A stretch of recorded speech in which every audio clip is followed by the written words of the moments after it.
Donald Trump is back in the White House, but what does this mean for Ukraine? I sat down with the deputy commander of Ukraine's 3rd Assault Brigade, Vladislav Sobolevsky, to discuss his expectations, potential negotiations with Russia, and the ongoing struggle of modernizing the Ukrainian Armed Forces. What are your expectations for the new administration, for the new Trump administration? He said initially on the campaign trail he's going to end the war within one day. Now he's been in power for over 2 weeks. I clearly understand that he cannot know what happens in Ukraine. He never been in Ukraine, and it's a good way to understand why it cannot be done in one day.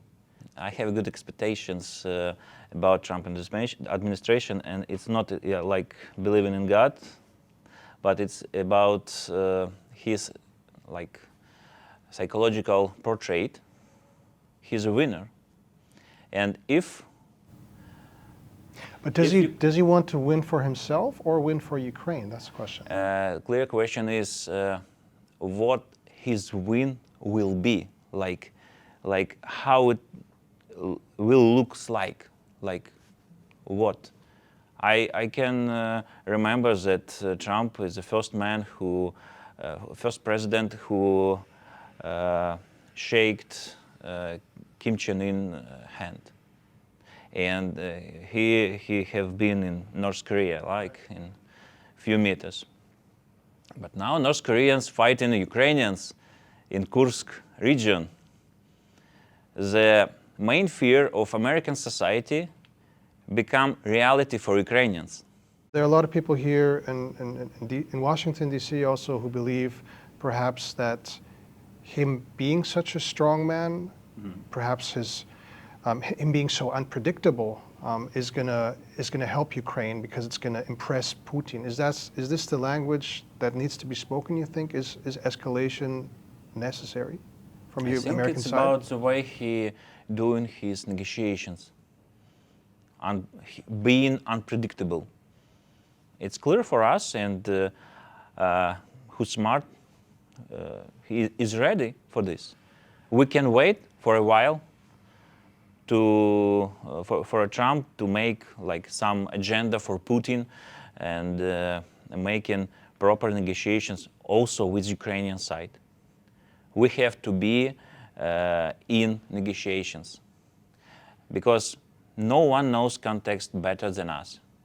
No one knows what is better for us because we have done some negotiations without us, yeah? And now with this experience, also with Budapest Memorandum experience, we have to clearly understand guarantees. And Russia, it's a good example how to make relations with allies. We can act like Russians, yeah, in this scenario. Like putting troops on our side, like producing more Western weapon inside our country, maintaining American vehicles inside our country, maybe substitute American troops in Europe. There's also a lack of Ukrainian soldiers. That's not true. It's not true? No. Is it not true? Is it not? It's not true. Can you explain that to me? It's not about number, okay? It's not like computer game and you have more and more units. It's you have to train your people and you have to have time to train. You have to have a proper C2 component, command and control. And you know and you see scandals about this, about our generals. And it's always a problem for our soldiers to live in this situation. And you can mobilize 18 years old, but it's not solving a problem because we will have a new war in 5 or 6 years. And now we're talking about pause.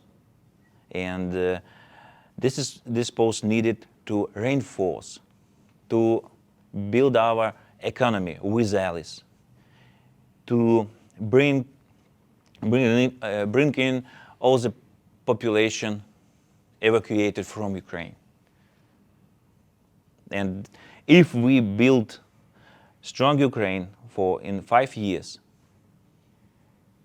we can talk about defend ourselves another time.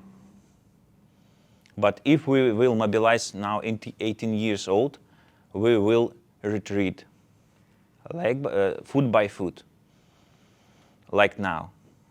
Because also with 18 years old, we have less population than Russians have. How can this challenge be tackled? The Assault Brigade is the first one who will become Assault Corps. And I think it will be like 20 corps all across the country. And I think it's a good way to manage so huge army. But also we have some problems, like the oldies ruling our army. And it's not about ageism. It's about the way they think. It's about they build our generals, not all the generals. We have good ones who become generals on this war. And it's like perfect people to command. But also we have some problems with people who provide in Soviet style in our army. It may be not only generals, it can be colonels, it can be captains, it also can be soldiers. But this Soviet mode, it's about defeating, because little Soviet army cannot win with a big Soviet army. And we have to be, we have to act like American army. And in Assault Brigade, we have C2 component taught in American way. We have military decision-making process in planning all our operations. We have after action review, after all the operations. We're preparing our soldiers in NATO way. Do you have the feeling that the United States has your back in this war?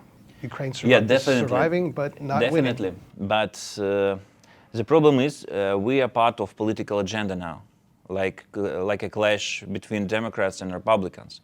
And it's pity to say, but we have to speed up negotiations provided by Kellogg and Trump to clearly understand what we have to do, what our part in future negotiations, and what part of Trump administration in aiding Ukraine. What are you, as a soldier, willing to sacrifice versus what are you fighting for? What do you want to achieve? The main goal is to have some time for our country, because we have to have negotiations. Also for build up strong relations with our allies. It's not strong enough. What we can do with these negotiations, I don't know. I'm not a part of it. But Russia now controls some territory. And it's like 18% of our territory now. It's huge.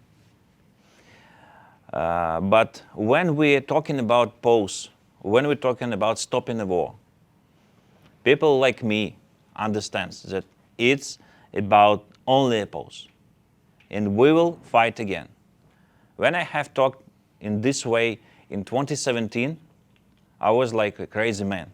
But now we understand that it's like a main topic for not Putin, but Russian administration to have all Ukraine.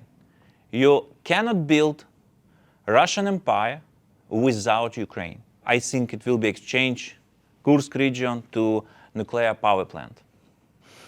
It can be some humanitarian exchange because we want to find all our children. We want to bring back all our killed in action soldiers, also from occupied territories. We want to take back all prisoners of war. I think it's like 80% of these negotiations. Taking back occupied territory, taking back Crimea, is that the ultimate goal? Or will you settle for less? We will see. And my team, my brigade, and now our corps wanna gain back all the territories, wanna take back all the territories. And we've spent some years in Verdansk, in Mariupol, also in Crimea. It's our territory. And if we would have enough power, enough allies to do offensive, yeah, it's a good scenario. But now we're approaching to Korean one, yeah? You understand? But maybe we will talk in 6 years about small Russia, about weak Russia, and maybe we will return to this scenario where we're going with Ukrainian flag across all our territory. I think it's possible. How would you describe the situation, the mood after more than 2.5 years of war? It's a difficult stage of war, and now we are retreating foot by foot, meter by meter to the west. And we have some reasons why we're acting like this. We don't have so much population that Russia have. We have close analysis shows us like if we bring all the soldiers on the front line and Russia will do the same, we will end till 2030. And Russians, the last Russian soldier will be killed in 2038. That's why it's not our tactic, it's not our strategy. And we have to be professional, more professional. We have to use our experience gained in all the battlefield, and we have to have allies.